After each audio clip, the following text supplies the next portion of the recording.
Hey guys. Whoa, dark me running a bit off here. Blogging from paradise. I'll turn it around in a second. Hold on, guys. Today, we will talk about. Whoa.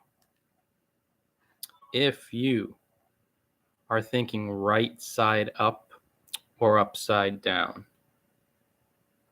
All right, dudes and dudettes, let's get the show on the road here again. We'll simulcast going, sharing my talk, inviting guests to join, just speaking to some folks through some different channels. So the question is, do you think right side up or upside down? Now, before we dive into this content, I wanted to take a moment to say I run a site called bloggingfromparadise.com. I am the owner and creator of BFP. And it is a blogging portal. So a portal for bloggers who want to go pro, a website, blog. If you want to retire to a life of island hopping through smart blogging, I teach you how to do it there. There's a lot of blogging tips, but a lot of mindset tips as well. So guys, I wanted to help you with what proves to be perhaps, excuse me, guys, one of the more difficult and uncomfortable, but incredibly freeing and peace-inducing concepts known on planet Earth and everywhere in the galaxy. What a break. Everywhere in creation through infinity. When you reverse your thinking, because virtually all of us are taught to think upside down. When you reverse your thinking to think right side up, you will have peace, love. I mean, you have this stuff organically to begin with, but you're just thinking upside down, so you're covering it up. Abundance, prosperity, happiness, joy, all the sweet things in life, all the sweet things. And you let go of the sour. You let go of duality. You let go of fear, the illusion of fear, the illusion of pain, the illusion of suffering. Not all at once. It takes some serious mind training.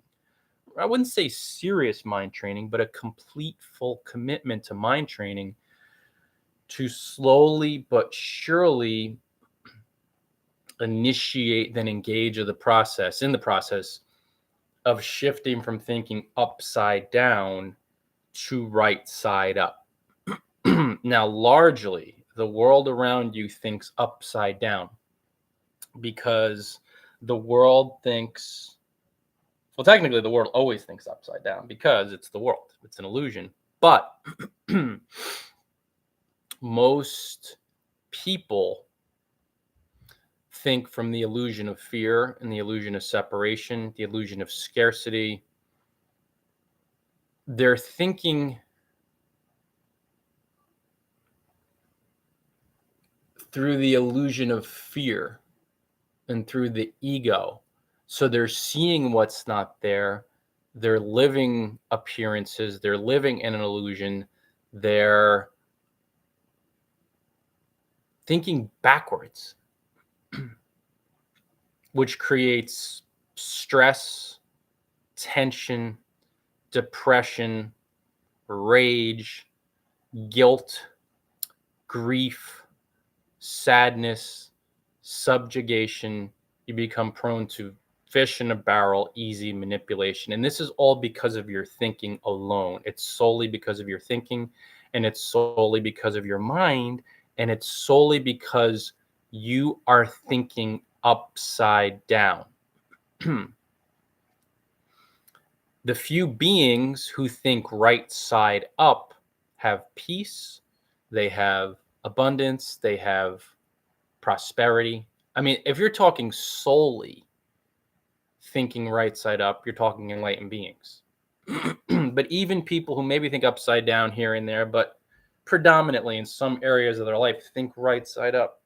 They think with generosity, service on their mind, patience, persistence, They're thriving versus surviving. They're living in thriving mode versus living in survival mode. They're thinking right side up. They're thinking sanely. They're thinking from an aspect of trust, love, fun, abundance, detachment, surrender, relaxation. It's a completely different world. And you'll see guys in the world, and it's just because they're living in the illusion. And you may have found yourself in the same boat.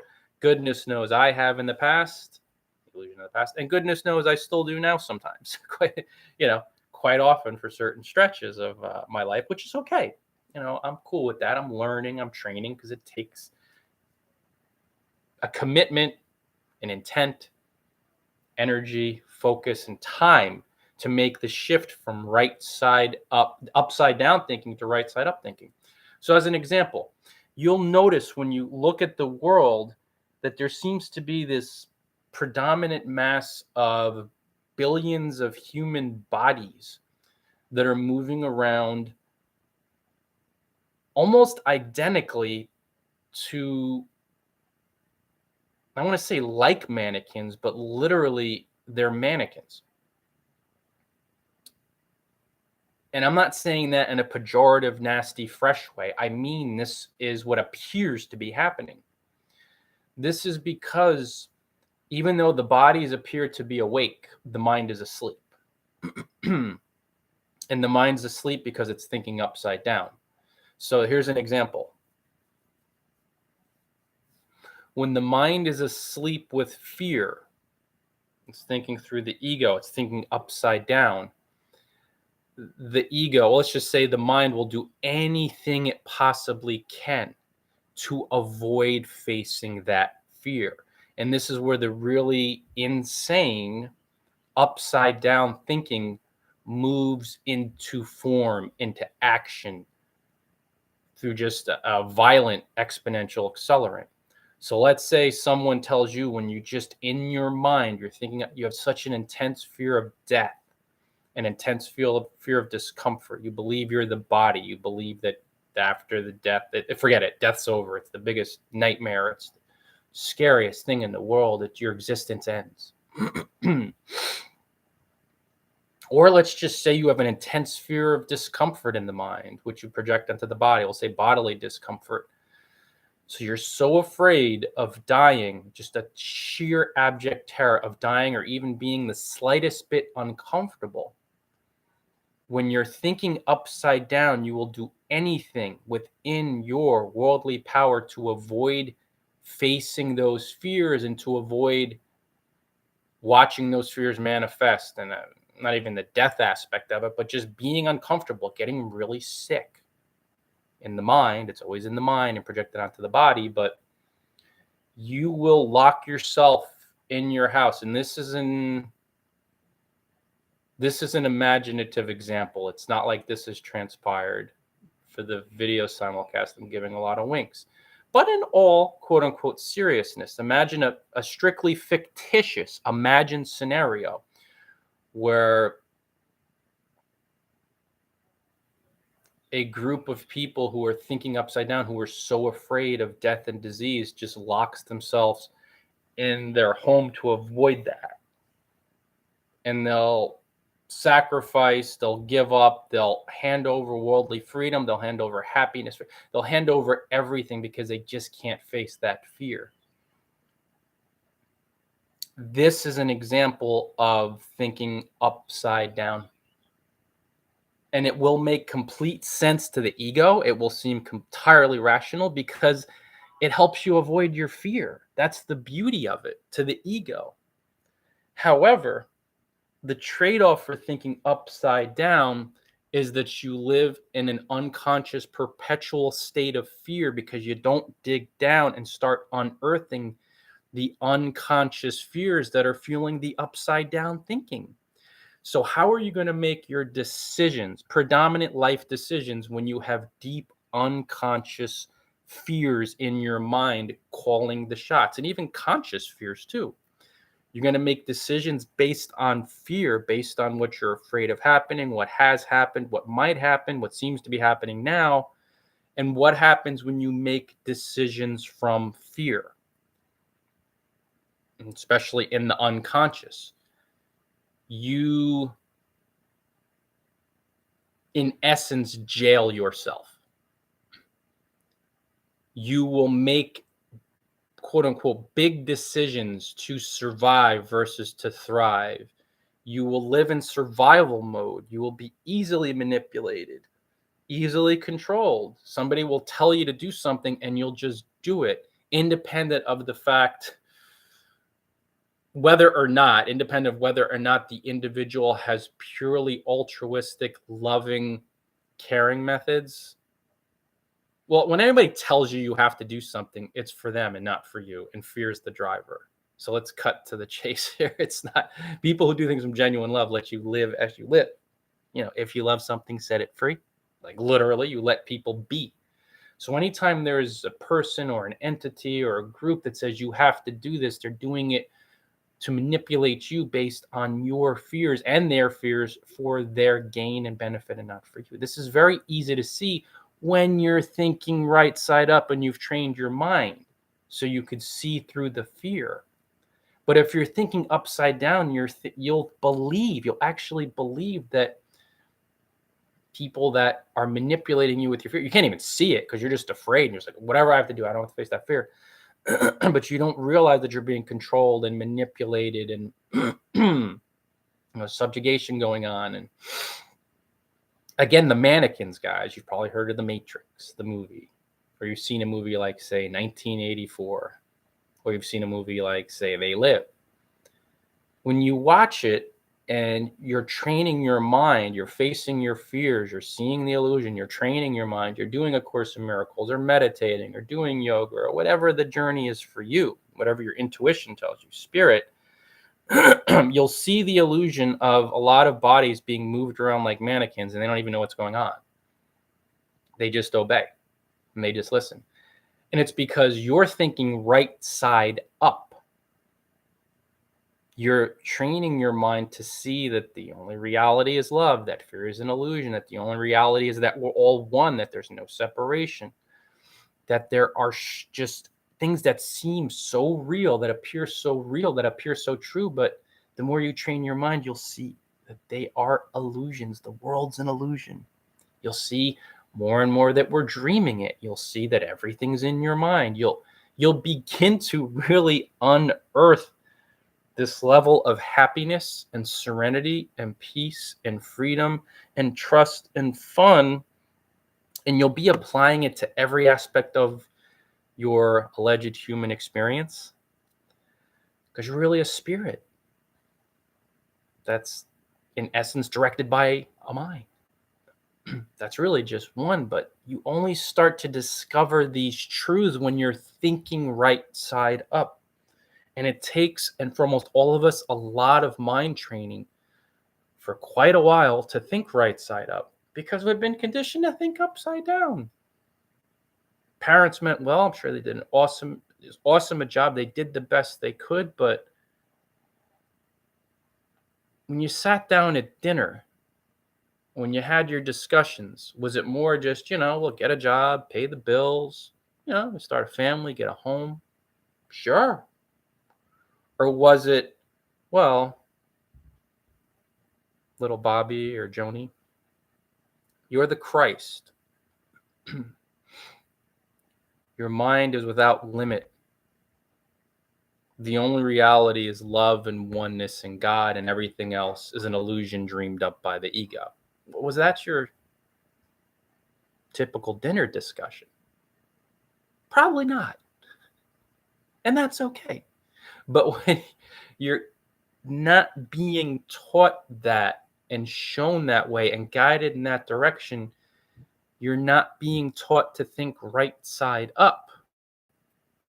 And when you're taught to survive and to get by and to work a job to pay bills, when it's all these worldly responsibilities that come from the illusion of fear and scarcity and poverty and division and separation and judgments and level, You will think predominantly upside down, which means you're kind of not thinking at all because you're thinking in an illusory dreamed world, an imagined world.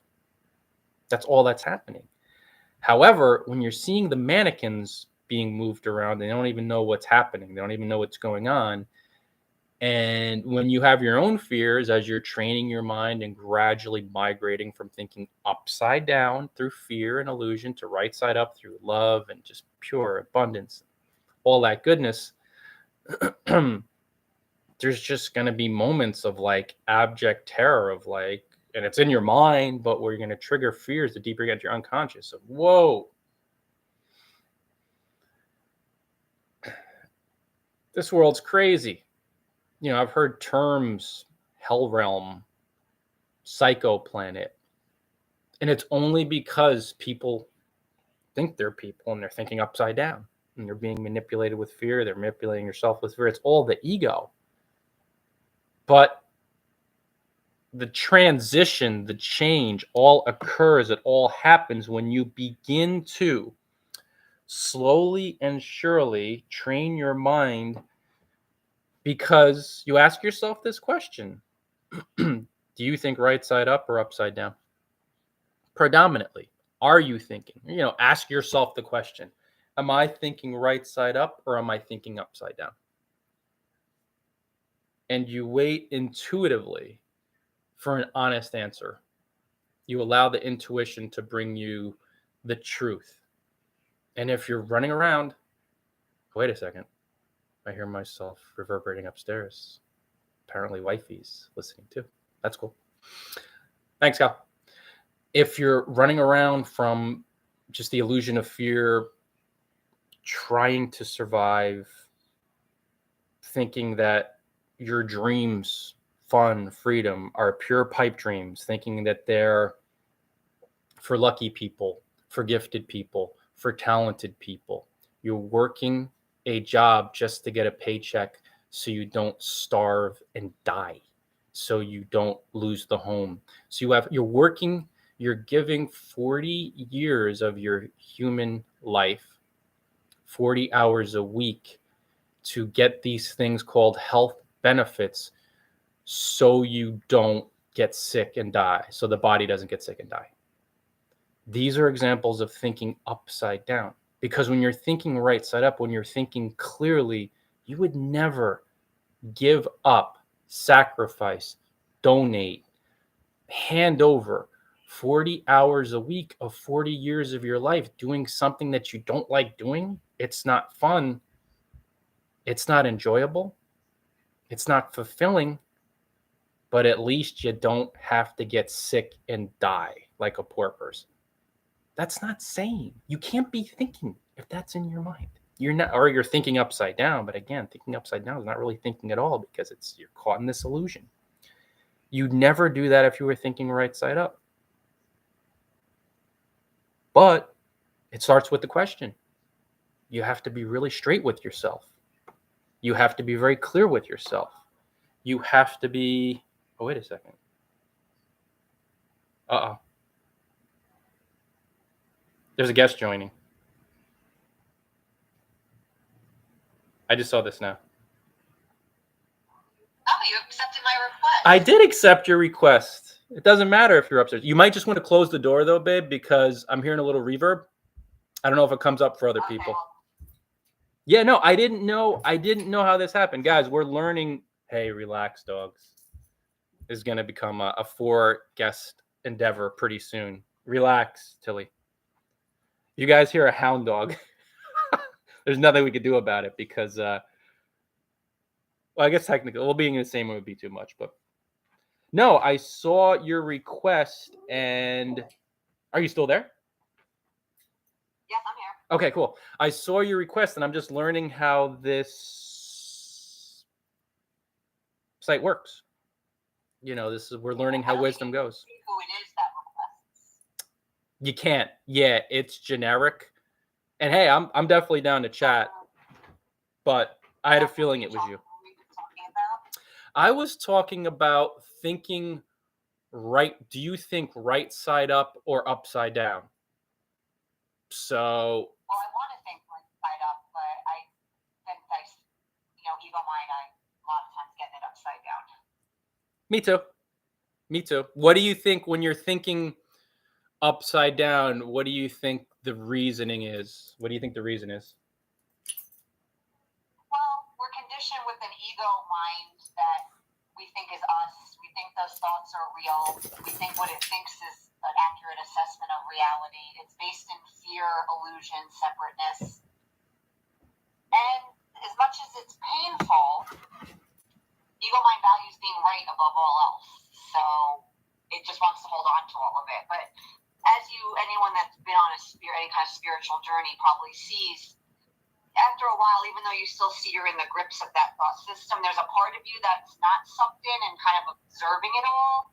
And you're like, you can start to create a space where you can start to question that thinking. And you have this new thought system you've been introduced to, and you kind of get to make a choice between the two. Definitely. Yeah, it's that little part that seemingly little in the beginning, although that's who we really are, that it just becomes more and more aware. And I think too, as we've experienced, oh, by the way, guys, this is my wife, Kelly. If anybody's listening, they're like, oh yeah, these people seem to know each other. That's kind of, I'm thinking of people out in the cyber world out there, like they seem very familiar. Yeah, this is my wife, Kelly Cooper of livelifemadetoorder.com, LOA coach, if you will.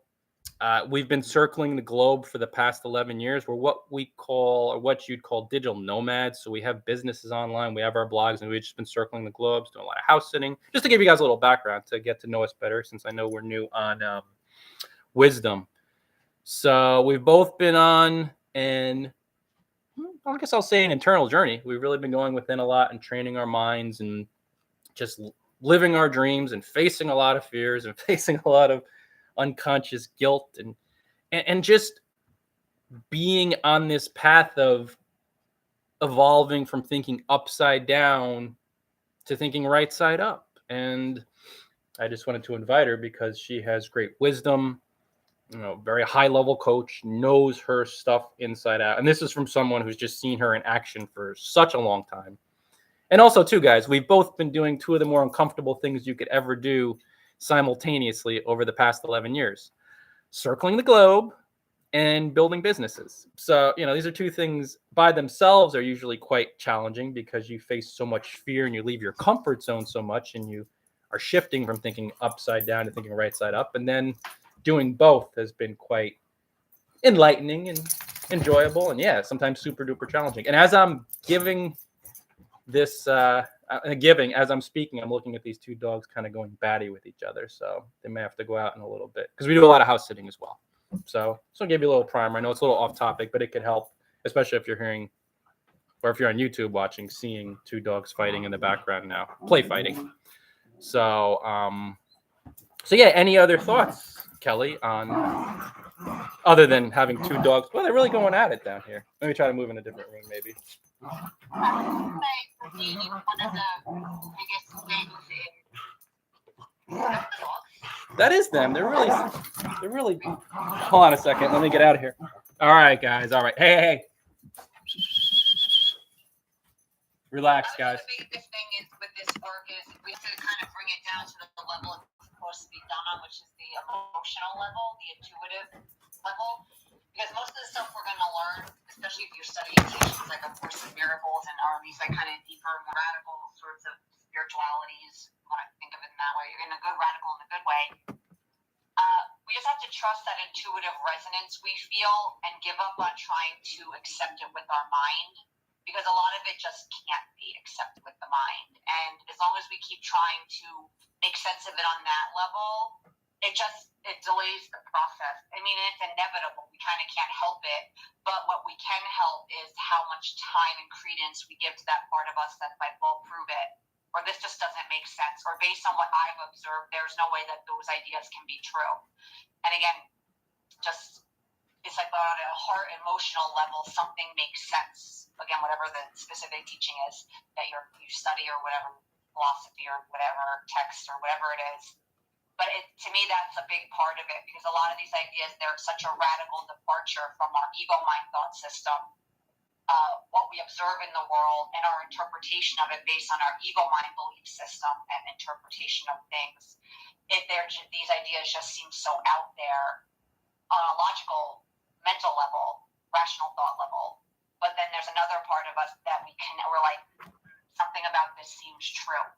Just learn to trust those feelings more, and again, just try to do the work on the level it's meant to be done, that emotional, heart, intuitive level. This work is not for the mind. The mind doesn't get it. It's not about trying to understand things logically or accept them on that level. It's like, what do I feel in my heart to be true? And the more that we can tune into that part of us, we build a momentum there where the mind, ego, human part of us that's constantly questioning and denying, and the skepticism and the doubt and the fighting for the painful belief, that the intensity of all of that lessens, I think. Definitely. And when you mentioned, guys, when Kelly's mentioning the mind, and she did mention ego, that part that says prove it, that resistant part, that's the ego. That is the ego. That's the part that's not your heart. It's not your intuition. And even though it sounds insane when you start really mind training, and again, we're talking about the migration from thinking upside down in the illusion to right side up in reality and truth. The ego is an illusion, and this is more advanced level stuff, but it's something, and I'm just starting to learn it myself. But that little part of you that's saying prove it, you're hearing it, and you got to honor it, and you can't say, oh, it's just an illusion. You have to be with it. It's not a matter of denying it, because most of us are doing a lot of what we do from the ego, and it seems really real. It's not something that in a split second, oh, it's just an illusion. Death's an illusion. But when you hear this, when you hear me say it, guys, that it is, I start introducing into your mind the idea that it is. A lot of times it's just this repeated, not through blunt force, but this little idea that little voice that says, prove it. I'll honor it. Not honor it, I should say, but I'll listen. I'll be with it. But you know what? This Ryan guy who's been circling the globe and his wife Kelly are saying, hey, I'm not talking to the dogs. I'm saying, hey, to you guys. Hey, this aspect about me is, they're saying that it's not real. So yeah, you could say prove it, but you're not real. I'm not going to listen to you. I'm not going to listen to you. Those are really powerful words on this journey. When you hear that little negative voice, that little, whatever, or how are you going to prove it? Or what is this stuff? Not only put that Course in Miracles book down. This guy's a nutjob. You don't have to trust that. Not only is it not real, you don't have to listen to it. And I know something Kelly's brought up on her podcast, just a brilliant point. We talk about the ego and our limiting beliefs, the ego, our fears, the ego, our just ideas that living your dream is a pipe dream, having fun is a pipe dream, the other shoe's going to drop, all this other BS. If a person on the street talked to you like that, and Kelly's brought this up, and I just love this analogy, in that fashion, would you keep them around? Would you trust them? Would you design your entire life on that fear-based, negative, nasty, depressing, angry chatter? What do? In most cases, when we're sane, we walk away. Haters, whatever you want to call it, critics. And I'm talking about people not offering loving, truthful, compassionate, straight feedback. I'm talking about people that really secretly, unconsciously hate themselves and would just say so many negative things, bad vibes. We avoid it. So why do we trust it when it's the ego, which is just as much as an illusion? So that's another idea to keep in mind. Like, why am I believing this thing? It's hasn't really, done me right here. It hasn't been a really happy, forget worldly success, but even worldly success, there's a part that's still attached to that symbol. Does it help lead to worldly success, or as trusting it and listening to it and believing that it's real and the proof and the skepticism, has it led to problem after problem after problem? Has it led to depression, anger, rage? And it's just agitating and annoying to do this inner work sometimes, because as we move from upside down to right side up, you're going to keep bumping up against the ego. it's going to keep telling you not to do it, to put the book down, put the course down. So when you're thinking about it, guys, is Kelly going to join me in person?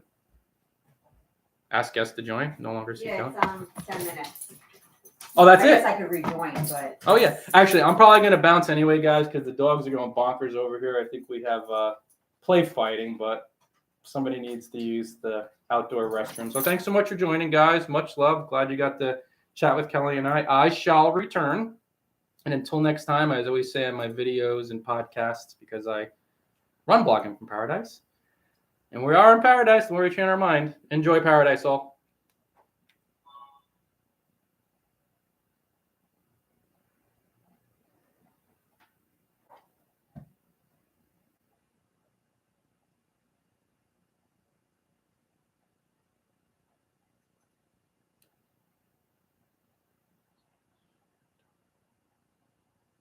I just want to share on Twitter. But yeah, we're all done.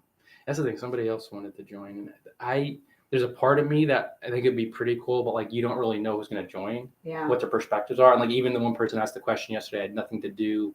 When I understand that comes up, but I had nothing to do. And I was kind of clear in saying, oh yeah, no, I appreciate the question, but we have to keep it on topic. So it's like having someone. I think the questions are meant to be answered, not really in the moment. I don't think.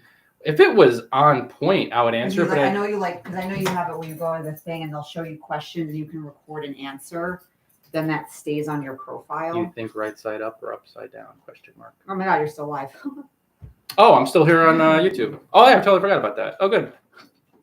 I'm leaving it on. Don't worry about it. Oh yeah, YouTube. I totally forgot about you guys. I didn't curse. Oh no, wait a second. I curse when I'm live anyway. Do you think right side up or upside down? All right, sweet. All right, guys. YouTube, catch you all later. Until next time, enjoy paradise.